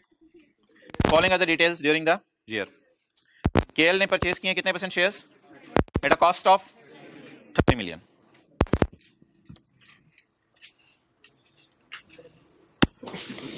ओके, वैसे ही आपसे पूछ रहा हूं सेपरेट फाइनेंशियल स्टेटमेंट से क्या एंट्री होती है शेयर? वैसे ही पूछ रहा हूं जरा।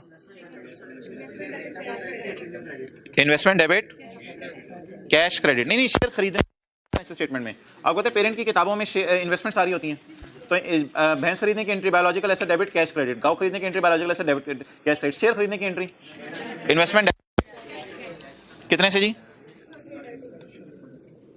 आपने किसी कंपनी के शेयर्स 30% कितने रुपए में खरीदे? 30 मिलियन में इत्तफाकन 30% शेयर खरीद लिए। अच्छा,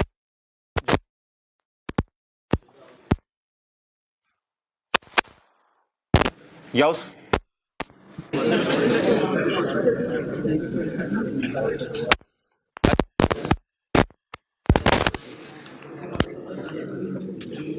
वालिद साहब ने या वालिदा ने एक पेटी खरीद के रखी हुई है।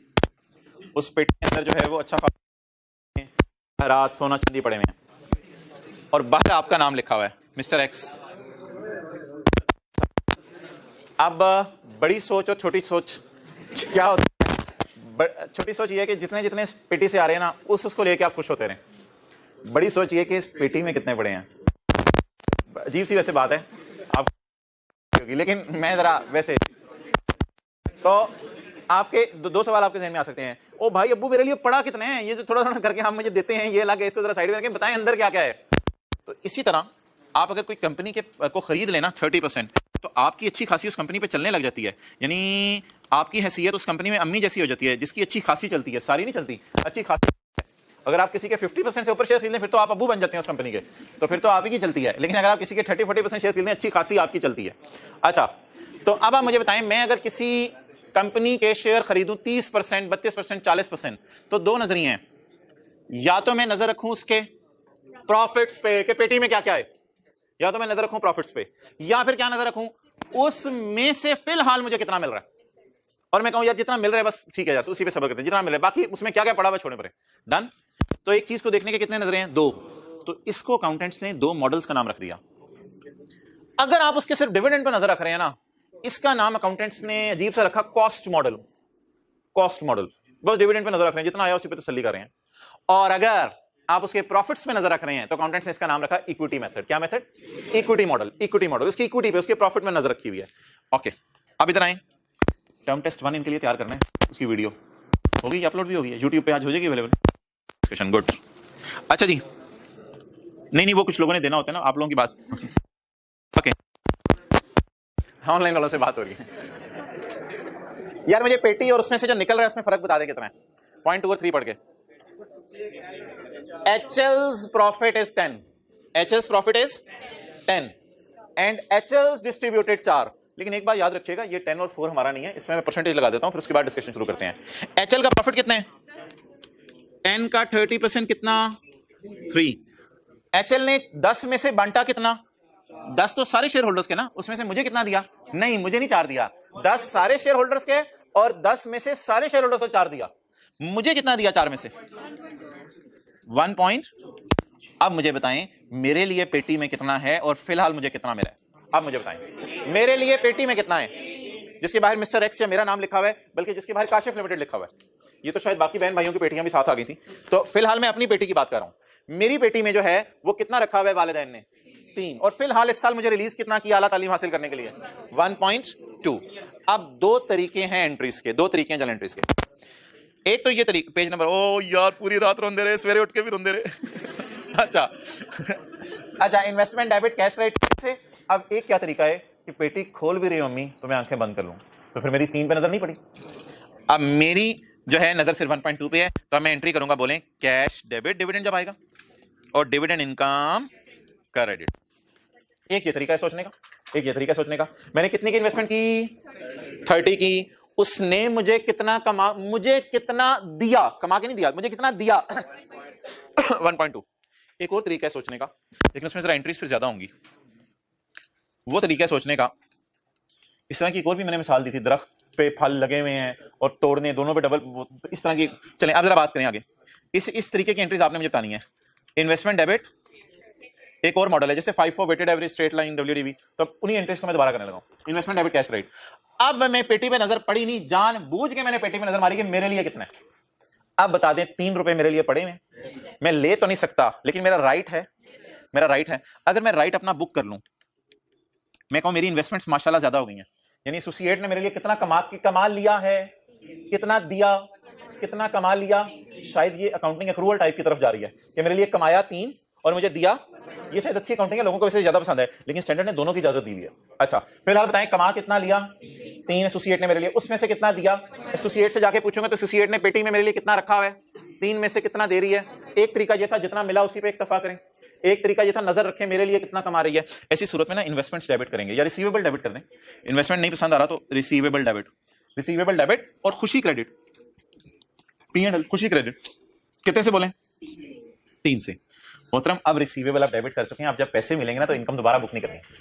बताएं, आप जब पैसे मिलेंगे तो इनकम दोबारा बुक क्या उसी पेटी में से मिले ना दोबारा? तो जब उस पेटी में 3 पड़ा हुआ था, उस 3 को देख के आप खुश हो गए, तो उसमें से 1.2 की खुशी दोबारा रिकॉर्ड नहीं करनी।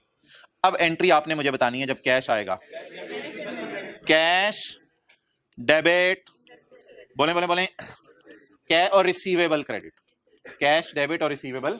लेकिन अकाउंटेंट्स कहते हैं यार रिसीवेबल छोड़ो, बस आपकी माशाल्लाह क्या ग्रो कर रही हैं इन्वेस्टमेंट्स। खरीदी कितने की थी? ग्रो करके 33 पे चली गई, ग्रो करके 30, उस 33 में से आपने प्लग कर लिया, उतार लिया कितना?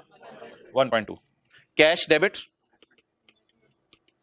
और इन्वेस्टमेंट क्रेडिट 1.2। अब मुझे बता दें, इसे इसलिए कॉस्ट मॉडल कहते हैं कि इसमें ना 30 पे इन्वेस्टमेंट्स बैलेंस शीट में पड़ी रहती हैं, इनमें इन्वेस्टमेंट्स को हम छेड़ते नहीं है, इसे इसलिए कॉस्ट मॉडल कहते हैं। और इसमें इन्वेस्टमेंट बैलेंस शीट पे पता है कितने पे आएंगी? 30 + 3 - 1.2। अच्छा, मुझे स्काई ब्लू मार्कर मैं यूज करने लगा हूं, मुझे बताने P&L में इस सिनेरियो में कितना जाएगा। ये भी अकाउंटिंग मॉडल है, कुछ लोगों को ये पसंद है। 1.2। इस सूरत में P&L में 3 जाएगा। डन। सर कब कौन सा मॉडल इस्तेमाल करना है और आप ये क्या पढ़ा रहे हैं, ये बातें कल कर लेंगे, छोड़े परे, फिलहाल दोनों बातें समझ आ गई। अच्छा जी, सवाल ने कहा था कॉस्ट मॉडल लगाओ और इक्विटी मॉडल लगाओ। पढ़ें जी। कॉस्ट मॉडल में हमने क्या एंट्री की, लेकिन जिस वक्त पेटी पे नजर पड़ी आंखें बंद कर ली, नहीं देखा, आंखों की हिफाजत की, तो कोई एंट्री करने की जरूरत। जिसमें डिविडेंड मिला 100 एंट्री, कैश डेबिट खुशी क्रेडिट, सारी बातें। 4 मुझे तो नहीं मिला ना, 4 तो उसने अनाउंस किया है, 4 में से मुझे कितना मिलना है। इस टॉपिक में 7-7 परसेंटेजेस लगाते रहे। इन्वेस्टमेंट्स कितनी की मैंने, 30 की। दरख्त कितने का खरीदा, ऐसे IAS 41 में रूल हो रहे हैं, वैसे पूछ रहा हूं। दरख्त कितने का खरीदा, उस पे फल कितने लग गए, उतार कितने लिए, 1.2। तो मैंने इन्वेस्ट कितना किया, 30। मेरी इन्वेस्टमेंट्स में ग्रोथ कितनी आई, investment debit profit credit, share of profit in associate. और जब मुझे मिली, अच्छा जी, P&L में बताएं, पहले मॉडल में सिर्फ डिविडेंड इनकम आएगी कितनी, 1.2। और दूसरे मॉडल में 3 की इनकम आएगी। और बैलेंस शीट में इन्वेस्टमेंट कॉस्ट पे नजर आती रहेंगी, कितने पे, 30 पे। और इक्विटी मेथड में 30 + 3 - 1.2। हम IAS 28 में सेपरेट बुक्स में कॉस्ट मॉडल यूज कर रहे होते हैं और कंसोलिडेशन करते हुए इक्विटी मॉडल की तरफ चले जाते हैं। हम सेपरेट बुक्स में कॉस्ट मॉडल यूज कर रहे होते हैं और शायद आपको याद हो, हम वर्किंग 5.1 में ये प्रॉफिट लेके जाते हैं। वर्किंग 5.1 में मैं आपको कहता था एस के प्रॉफिट बताएं कितने हैं, एस के प्रॉफिट बताएं कितने हैं, हम एस के प्रॉफिट लेके जाते हैं। वर्किंग 5.1 याद आ रही है, वर्किंग 5.1 ए के मादरत, तो वर्किंग 5.1 में ए के प्रॉफिट लेके जाते हैं। तो सेपरेट बुक्स में छोटी सोच वाली अकाउंटिंग हो रही होती है। क्या, कितना इन्वेस्ट किया, सेपरेट बुक्स में ये 30 जो है, सुनना, सेपरेट बुक्स में ये 30 पेरेंट की बैलेंस शीट के मुंह पे नजर आ रहा होता है, और सेपरेट बुक्स में अदर इनकम में डिविडेंड पड़ा होता है। हम अपनी सोच बदलते हैं, हम कहते हैं नहीं, वर्किंग 7 बनाओ, वर्किंग 7 में इन्वेस्टमेंट डालो, प्रॉफिट डालो। तो वर्किंग 7 हम बनाते हैं, इन्वेस्टमेंट डालते हैं, उसमें पोस्ट रिटेन्ड अर्निंग डालते हैं। तो हम वर्किंग 7 बना के इन्वेस्टमेंट्स को ग्रो कराते हैं। वर्किंग 7 इन्वेस्टमेंट, ये बातें कल दोबारा करूंगा, इन्वेस्टमेंट्स बनाते हैं, उनको ग्रो कराते हैं, पहले कॉस्ट लिखते हैं उनकी, ग्रो कराते कराते उनको ले जाते हैं। तो फिर उसके बाद क्या करते हैं, इन द एंड बोलें क्या करते हैं, जब वर्किंग 5.1 करते हैं तो हमारी नजर उसकी किस पे होती है, प्रॉफिट्स पे। और एक बात जाते जाते आपको बताता चलूं, जो सुबह आते ही आपको न्यूमेरिकली दोबारा समझानी है, एक बात जाते जाते बताता चलूं। और जब कंसोलिडेटेड P&L बनाना पड़ता है तो हम अदर इनकम में से ये 1.2 माइनस कर देते हैं, 1.2 माइनस करते हैं और छोटी सोच को उल्टाते हैं, 1.2 माइनस करते हैं और 1.2 माइनस करके 3 को PBT के ऊपर ऐड कर देते हैं। क्लियर? चलें जी, ओवर। होमवर्क में बस एसोसिएट्स का कॉस्ट मॉडल किसमें यूज हो रहा होता है, सेपरेट बुक्स में, और हम कंसोलिडेशन के लिए किस मॉडल पे चले जाते हैं, कल इंशाल्लाह इस पे बातें दोबारा कर लेंगे। फिलहाल आप सवाल पूछ लो।